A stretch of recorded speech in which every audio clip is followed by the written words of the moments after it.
مقصود الحدیث تو یہ تھا علم میں اضافہ عبادت میں اضافے سے بہتر ہے۔ روایت ہے حضرت عائشہ رضی اللہ تعالی عنہا کی، فرماتی ہیں میں نے رسول کریم صلی اللہ علیہ وسلم کو فرماتے ہوئے سنا کہ اللہ تعالیٰ نے میری طرف وحی بھیجی ہے، جو طلب علم کے لیے کوئی راستہ اختیار کرے، علم دین کو حاصل کرنے کے لیے کوئی راستہ اختیار کرتا ہے تو میں اس پر جنت کے راستے کو آسان کر دوں گا۔ من سلک مسلکا فی طلب العلم سہلت لہ طریق الجنہ، یہ اللہ نے وحی بھیجی ہے، حضور فرما رہے ہیں، حدیث قدسی ہے، ومن سلبت کریمتی اثبتہ علیہما الجنہ، اور جس شخص کی دونوں آنکھیں میں نے چھین لی ہیں تو میں اس کا بدلہ اسے جنت دوں۔ وفضل فی علم خیر من فضل فی عبادت ومیلاک الدین الورع، اور آگے فرمایا اور علم کے اندر زیادتی عبادت میں زیادتی سے بہتر ہے، عبادت میں زیادتی سے بہتر ہے، اور دین کی جڑ تو پرہیزگاری ہے، ومیلاک الدین الورع، اور دین کی جڑ تو پرہیزگاری ہے۔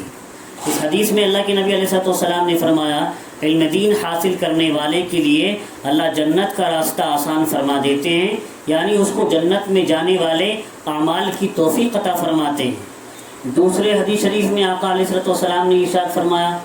جس کی آنکھیں ضائع ہو جائیں تو اس کو صبر کرنا چاہیے، اللہ تعالیٰ ان آنکھوں کے ضائع ہونے اور اس پر صبر کرنے کی بنا پر جنت میں داخلہ نصیب فرماتے ہیں۔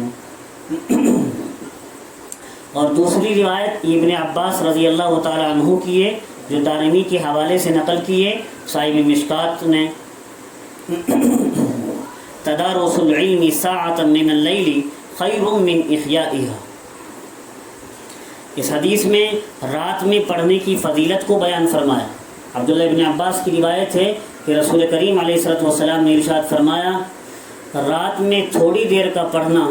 تمام رات عبادت کرنے سے بہتر ہے۔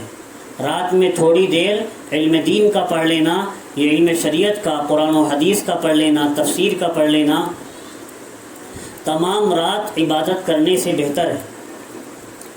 رات میں کچھ دیر پڑھنا اور علم کے لیے کچھ دیر اپنی نیند کو قربان کرنا، یہ رات بھر جاگ کر عبادت کرنے سے بہتر بتایا گیا۔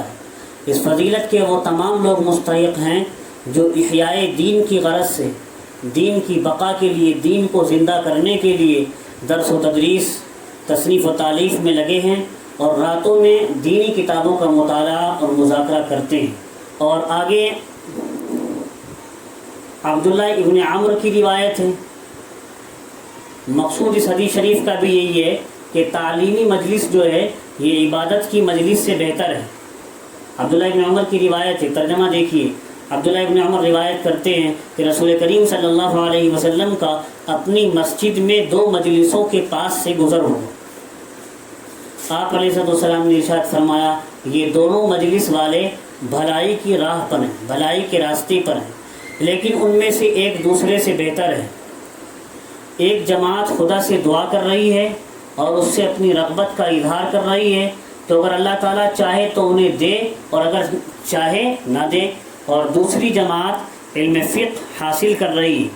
فقہ اور علم حاصل کر رہی ہے اور جاہلوں کو علم سکھا رہی ہے، تو یہ لوگ افضل ہیں اور میں تو معلم بنا کر ہی بھیجا گیا ہوں۔ دوسری جماعت لوگوں کو دین کی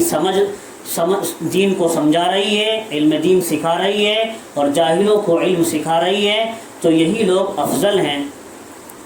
وَإِنَّمَا بُعِثْتُ مُعَلِّمًا، اور میں تو دنیا میں معلم بنا کر ہی بھیجا گیا ہوں، سکھانے والا، دین سکھانے والا۔ پھر آپ صلی اللہ علیہ وسلم اسی مجلس میں بیٹھ گئے۔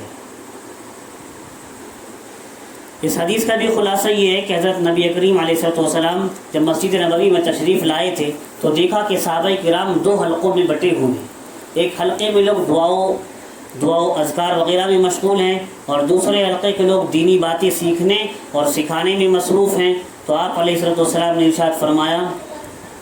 کہ یہ دونوں مجلس سے خیر والی، لیکن جس مجلس میں تعلیم و تعلم کا سلسلہ چل رہا ہے، سیکھنے اور سکھانے کا، وہ دعا اور اذکار والی مجلس سے افضل ہے۔ پھر آپ صلی اللہ علیہ وسلم نے اسی مجلس میں شرکت فرمائی۔ 2 مجلسیں لگی ہوئی تھی، اس مجلس میں شرکت فرمائی حضور نے جس میں تعلیم و تعلم کا سلسلہ چل رہا تھا، اور یہ بھی ارشاد فرمایا انما بعثت معلما، مجھے تو دنیا میں معلم بنا کر ہی بھیجا گیا۔